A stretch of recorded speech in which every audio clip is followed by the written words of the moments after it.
Halo, kali ini The Milos akan menampilkan testimoni dari Zulkarnain asal Lampung yang nyaris menjadi korban TPPO ke Serbia. Untungnya berhasil digagalkan oleh pihak imigrasi Bandara Soekarno-Hatta. Sekarang, Zul sudah mendapatkan visa D melalui proses mandiri. Seperti apa ceritanya? Check it out!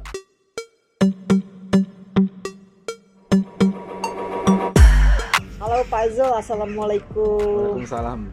Gimana kabarnya Pak Zul? Alhamdulillah baik. Udah berapa lama nih nyampe di Serbia? Kurang lebih hampir 10 hari lah Bu. Gimana rasanya dari mulai datang sampai sekarang? Intinya senang, bahagia.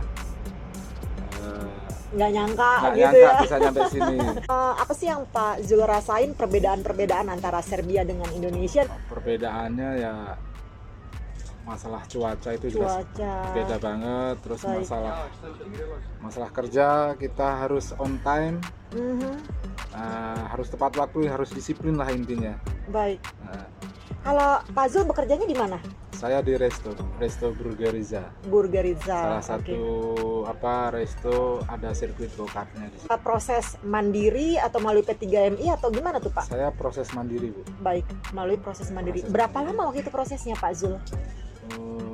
3 bulan lah. Sekitar 3 bulanan ya. Kendala yang Pak Zul rasakan selama di sini? Kalau kendala sih masalah cuaca, ya sebenarnya adaptasi lah Bu. Baik. Adaptasi, terus masalah bahasa kita sudah teratasi dengan geser Google. Pakai Google Translate ya. Iya. Baik. Tapi penerimaan teman-teman di sini ataupun lingkungan di sini gimana menurut Pak Zul? Wah, luar biasa Bu. Welcome, friendly. Orang Serbia itu ramah. Jadi buat rekan-rekan yang mau berangkat ke Serbia, kalau masalah orang Serbia itu nggak usah khawatir, baiknya luar biasa. Iya. Saya ngerasain. Terus dari mulai itu sehari berapa jam Pak Zul? Kami kerja mulai jam 9 Bu sampai jam 5, jadi 8 jam. Hanya 8 jam, tapi ada overtime juga, ada lemburan. overtime, ada overtime. Baik, dan tetap dibayar ya Pak ya lemburan. Tetap dibayar. Iya, nggak aman nggak tinggal di Serbia? Aman Bu, amannya melebihi Jakarta. Tuh, dengerin, amannya melebihi Jakarta. Amannya melebihi Jakarta. Maksudnya apa yang membuat Pak Zul bilang lebih aman dari Jakarta? Itu amannya. Selama saya di sini belum ada rasis, nggak ada sama sekali. Pakai jambret nggak ada. copet, begal.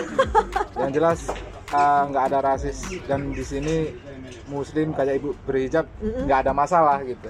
Dan di kerjaan kami juga beribadah juga diizinkan sama bos. Alhamdulillah gitu ya. Jadi Iya. nggak ada kendala sama Nggak ada sekali kendala. walaupun bisa nggak tuh adaptasi dengan makanan Serbia? Bisa sih Bu. Iya.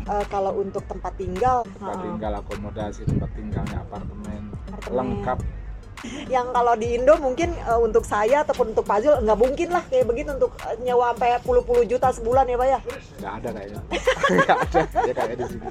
Iya. Saran Pak Zul buat teman-teman yang mau datang apa sih yang harus disiapin secara mereka? Saran bagi teman-teman yang mau ke Serbia, bekerjalah secara legal, jangan sampai ilegal. Kalau kita kemana-mana kita aman, bebas, kita selfie bebas. Cuman kalau ilegal, Jangan harap. jangan harap bisa. Lain masalah pendanaan, intinya Baik, harus siap baik. mental, siap tempur, harus semangat di sini. Jangan baperan. Jangan baperan. Mm-mm. Pokoknya kita udah meninggalkan keluarga jauh, pokoknya kita harus siap segala Baik, baik. berjuang demi keluarga. Baik. Harapannya nih setelah ada di Serbia nih, mau nanti balik lagi setelah kontrak selesai atau mau Balik lagi deh Bu. Pertama, ramah orangnya Bu. udah ngerasa nyaman ya Pak ya, dan lebih tenangnya karena memang legalitas Pak Zul di sini udah terpenuhi. Jadi kalau untuk naik bis ada kendala nggak buat Pak Ya, Zul? ada, Bu. Yang penting kita tahu nomor bis itu, kita mau kemana tahu nomor bisnya. Juga banyak barang-barang mewah di sini murah. Murah. Seperti jaket saya nih Bu. Baik. Ini kalau di Indonesia 2 jutaan ini Bu. Cuman kalau di Serbia 3.000 dinar, tapi second. Ya, cuman kualitasnya premium. Apalagi nih Pak? Harus memilih sponsor itu yang amanah. Langsung sama Bu Dia, agensi kami Makasih. di sini. Kawan-kawan, visa itu ada yang di reject dan ada yang di Approve. approve. Kalau misalkan di reject itu bisa di approve lagi. Baik. Jadi jangan pantang menyerah, itu semuanya proses. Baik. Jadi jangan ambil jalan pintas, udah deh ilegal saja gitu. Jangan ya Pak. Saya udah ngerasain dicekal di bandara ilegal itu. Tuh. Saya ngerasain 12 orang. 12 orang Bu. Waktu itu tanpa visa Pak? Tanpa visa. 12 orang. Umpamanya itu waktunya lolos, ya kami nggak tahu gimana nanti di Serbia nanti dengan jalan seperti itu. Baik. Beruntung saya ketemu Bu Dia. Jadi bisa mengurus secara legal di sini gitu. Ya alhamdulillah. Baik Pak Zul, mudah-mudahan Pak Zul selalu sehat di sini. Kontraknya selesai terus diperpanjang, nggak pulang-pulang, bahkan mungkin keluarga kita bawa ke sini gitu ya Pak ya. Terima kasih Pak Zul. Mudah-mudahan apa yang disampaikan Pak Zul bermanfaat buat semuanya. Dan pesan saya, say no to illegal job, stop TPPO, dan salam dari Serbia. Demikian testimoni dari Zulkarnain, semoga bermanfaat bagi kita semua. Bagi yang suka dengan video ini, silakan di like, subscribe, dan komen. Dan silakan di share buat orang-orang yang membutuhkan. Wassalamualaikum warahmatullahi wabarakatuh.